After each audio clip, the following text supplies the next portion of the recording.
आदाब, नमस्कार, अस्सलाम वालेकुम। मैं हूं शमशाद अली मसूदी और आप देख रहे हैं लोकतंत्र का पाया। पिछले कई दिनों से पूरे देश का माहौल इस तरह का है जिसको लेकर जो मुल्क के बुद्धिजीवी लोग हैं, समाजसेवी लोग हैं, वो कहीं ना कहीं चिंता के में लगे हैं कि इस तरह के माहौल से क्या देश तरक्की करेगा, क्या देश आगे बढ़ेगा, क्या जहर की बातें करने से मुल्क की सियासत चलेगी। इसी को लेकर समाज से भी पॉलिटिकल लोग चिंता में हैं और इसी पे चर्चा के लिए हमारे साथ है नवभारत निर्माण पार्टी के राष्ट्रीय महासचिव और मुस्लिम बैकवर्ड मुस्लिम महासभा के महासचिव नफीस सलमानी साहब, जिनसे हम चर्चा करेंगे क्या जहर के जरिए देश की सियासत चलेगी, क्या जहर के जरिए देश में तरक्की करेंगे। जी, पहले तो आपका हमारे चैनल में स्वागत है। बहुत बहुत शुक्रिया। नफीस जी, जिस तरह से पिछले 5-7 दिन से लगातार देश में जो वारदातें हो रही हैं, तो क्या इन वारदातों से देश तरक्की की तरफ जाएगा? कुछ इस तरह की बात जानना चाह रहे हैं आपसे। सबसे पहले तो आपके सभी दर्शकों को इस्लामी नए साल की बहुत बहुत मुबारकबाद। और रही बात जहरीली भाषाओं की, तो जिसका जो काम है वो उसे ही करता है। किसी का काम जहर उगलना है तो वो जहर उगलता है। एक सांप और बिच्छू जो होते हैं उनका पेट नहीं भरता काटने से, मगर उनकी फितरत काटना होता है तो वो काटते हैं, उनकी खुराक नहीं है। तो भारतीय जनता पार्टी, आरएसएस और उससे जुड़े हुए संगठन जिनकी का आज मौजूदा सरकार है, उनकी फितरत में डसना है, काटना है, देश को नुकसान पहुंचाना है।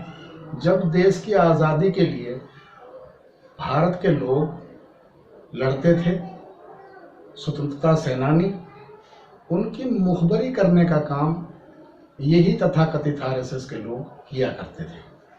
उन्हीं की सरकार आज चल रही है, तो उनसे ये उम्मीद रखना कि वो देश हित की बात करेंगे, देश में मोहब्बत फैलाने की बात करेंगे, ये अपना आप से धोखा है जो इस देश की जनता ने खाया है। आज ये नई बात नहीं है। इस देश ने जब जब भी इस पर विपदा आई है, इस देश के तमाम धर्म जाति के लोगों ने इस देश की तरक्की, भलाई, बहबूदगी के लिए अपने प्राणों की आहुति दी है। जिस तरह से अभी परसों कानपुर मामला हुआ, बच्ची चिल्लाती रही और वो कुछ लोग जो है एक युवक को पीटते रहे, तो उस पर क्या विचार है आपके? देखिए, बात यूपी के कानपुर की नहीं है।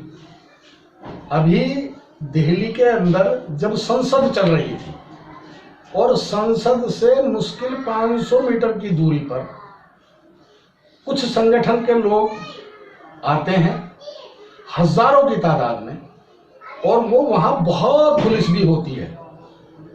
चूंकि वो सुरक्षा क्षेत्र है, भारत की राजधानी है। अब वो तमाम लोग आकर के नारा लगाते हैं कि भारत के मूल्य काटे जाएंगे और राम राम चिल्लाएंगे।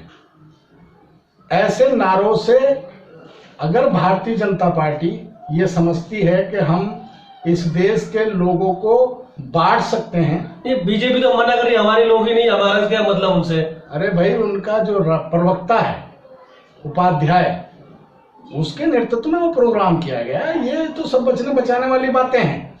अभी कानपुर में की बात आपने छेड़ी। कानपुर के जो खुल्लम खुल्ला दिखाए गए टीवी पे सबको जो लोग थे, और उन छोटी सी एक बात थी, मोटरसाइकिल को लेकर के छोटा सा विवाद हुआ और पड़ोसन आपस में लड़ने लगी, और उनमें से जो है ना कुछ बजरंग दल के जो गुंडे थे, जो भगवा आतंकवादी थे, वो वहां पर आ गए।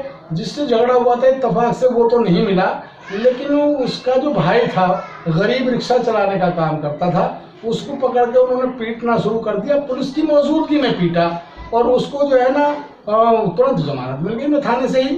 तो ये सब तो होता रहेगा। देखिए, मैं दूसरी तरफ आ रहा हूँ। हाँ, ये छोटी छोटी घटना है, ये छोटी मोटी घटना है, ये देश को विचलित करने की घटना है।